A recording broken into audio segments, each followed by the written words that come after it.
Once again, now from our family interview area, brought to us by BioLife Plasma Services, here is Joni Smith. Thanks, guys, so much. I'm with an amazing Hurd family this morning. Almost everybody's here. Maverick's home with Grandma. Yep. Is that right? Okay. Tessie's here. Grant is here. And Mighty Mason, our mighty 2-year-old, is here. Thanks for getting up from your home in Galesville this morning, making the trip in. Thank you, Grandma, for taking care of things back at home. Yes. So, how does Mason's story start? Well, he was born at about 37 weeks, and they had told me that everything would be just fine. But sure enough, right after he was born, they noticed that something was just not right. He didn't cry. He wasn't moving like he should. He was having a little trouble breathing, so they took him to the NICU. And shortly after he was in the NICU, they told us that just don't expect much from this kid. He doesn't look good. We're not sure what he has, but he definitely has something. And as a new mom, how old were you, 21? I was 21. As a new mom, and the doctor says to you, don't expect too much. Yeah. What did that do to you? I just pretty much sat in the NICU and cried. I didn't know what to expect, and I mean, he was my first kid, so I was lost, very lost. Dad, where were you? What was going on, Grant? Where were you at? I was at work. Okay. I bet you got to the hospital quickly, didn't you? Yeah, I was. I made the trip in less than an hour. Do you remember that trip? Do you remember what was going through your mind? Because what did you know at that point? Well, I knew she was going in to get him flipped because he is actually Frank Breach, and it was just supposed to be a routine thing. Go in, get him flipped. A couple weeks later, we're supposed to have him. So you weren't expecting to come to have the baby that day? No. That was new news. Yes. I was completely ready, though. We'd actually gone in. Dad was ready. Yeah, we went in a couple nights ago, and I was ready to go. Let's have this baby. Okay, all right. I was all excited, but yeah, she ended up calling me, and I came down, and 8 o'clock that night, right? Yeah, 8 o'clock, they took us back, and she had an emergency C-section, and first thing I said was, he's got hair, and she was, yeah. Yeah. So I'm going to ask you a question, Tessie, next. I remember our conversation a few minutes ago. You were talking to your sister, and you had called her once you guys got home, and you were asking about flipping Mason. What was that in his? And she had no idea what you were talking about.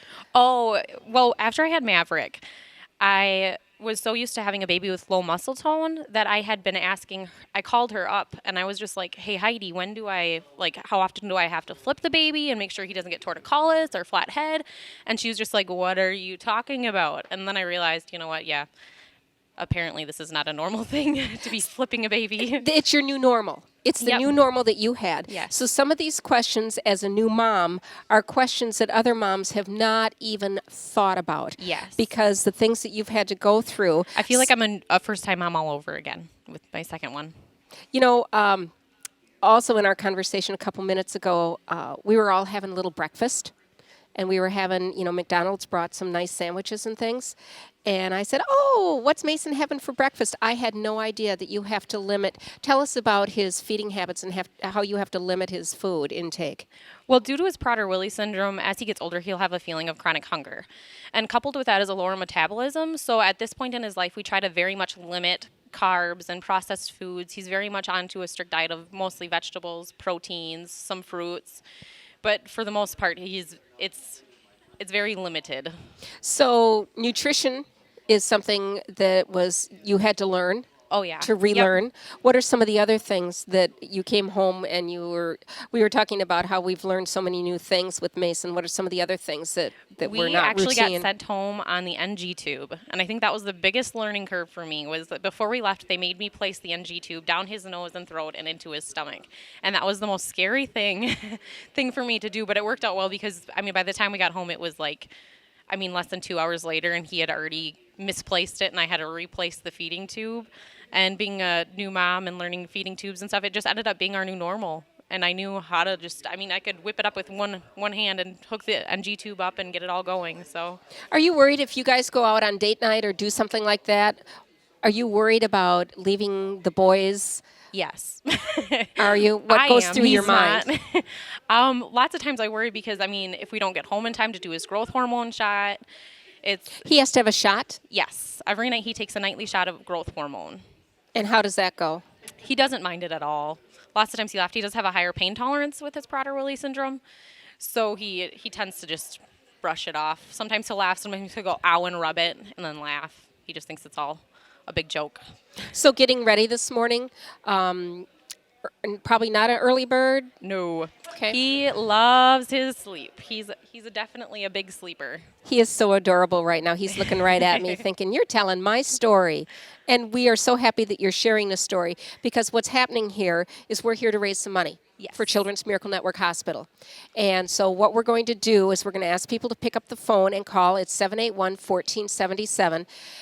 And you had heard of Children's Miracle Network Hospitals before Mason came along? Yes, And I had. what's your involvement? Because you have some connections. I do. We know Liz Grohl very well, and she had kind of gotten us involved. When he was in the NICU, she marched us right down to CMN, and I was like, I don't want to bother them. And everybody was so welcoming and helped us out, no problem. They were very willing to, and it helped us not only get Grant to and from Whitehall every day so he could still come and spend time with his family, but they also helped us purchase bottles. Because Mason had feeding difficulties, and we had to go and purchase just a ton of different bottles to try to figure it out. Because I wanted to get rid of the NG tube, and so we got a grant, and that helped with both gas and purchasing of bottles. You know, there's so many amazing things that Children's Miracle Network hospitals help with, and every year we learn something new.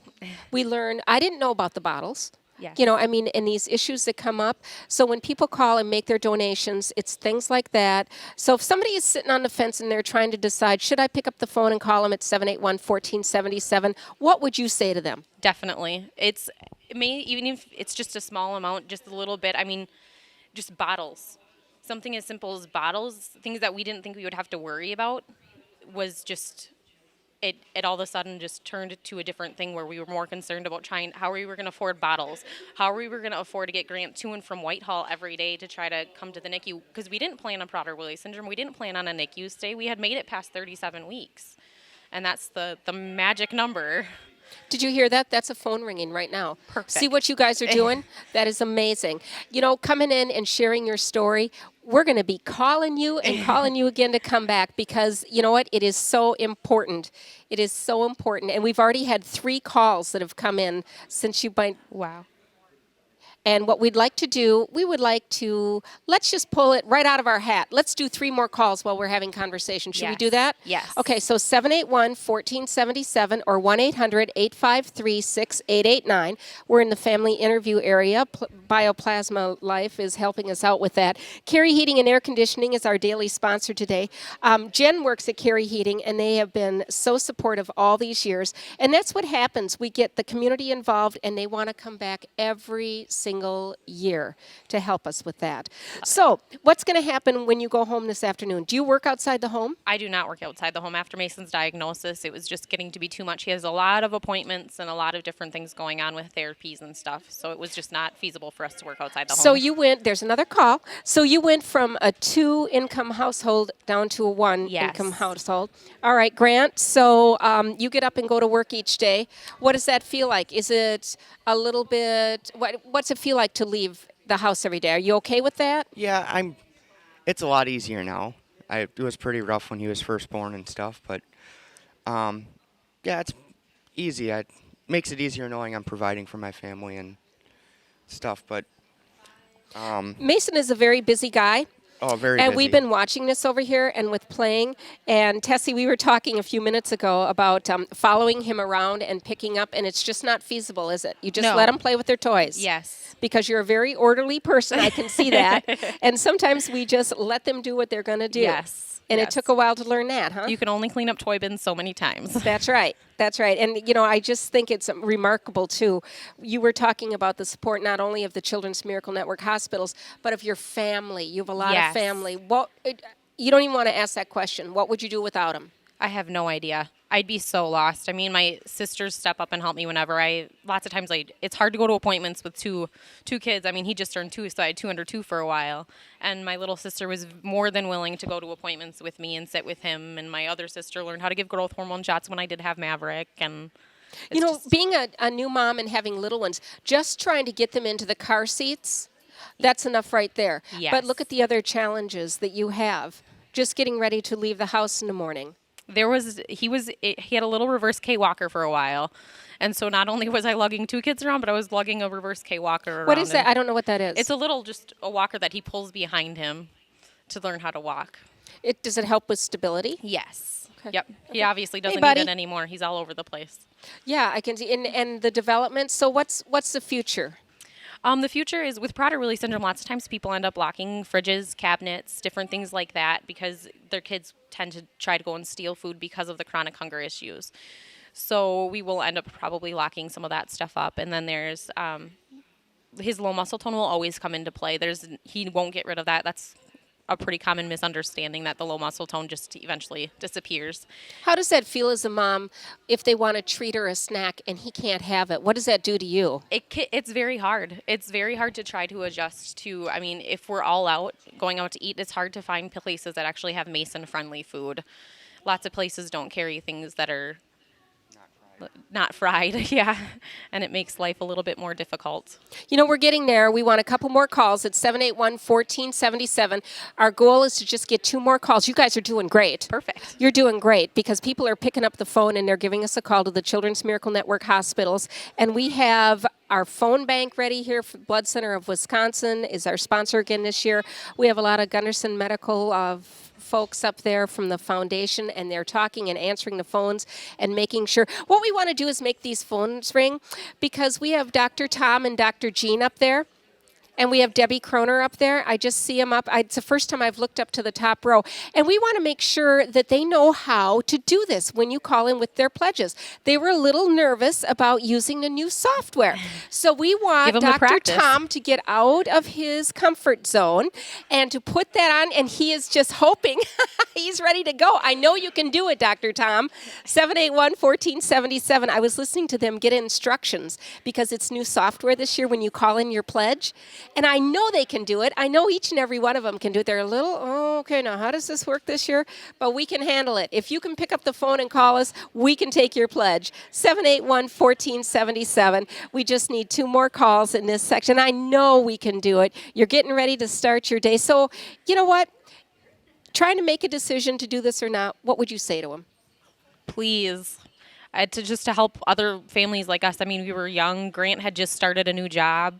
It was a whole new adjustment for us to try to get it. And the Children's Miracle Network made it so much easier just to help us live our lives throughout the NICU stay. They helped us purchase meals every time we were, they had the little food vouchers, and I could go and get food vouchers every time I was going down to eat. And they helped us even purchase a car seat. Mason can't control his body temperature, and they helped us purchase a car seat that helps regulate his body. He can't control his body temperature? Yes.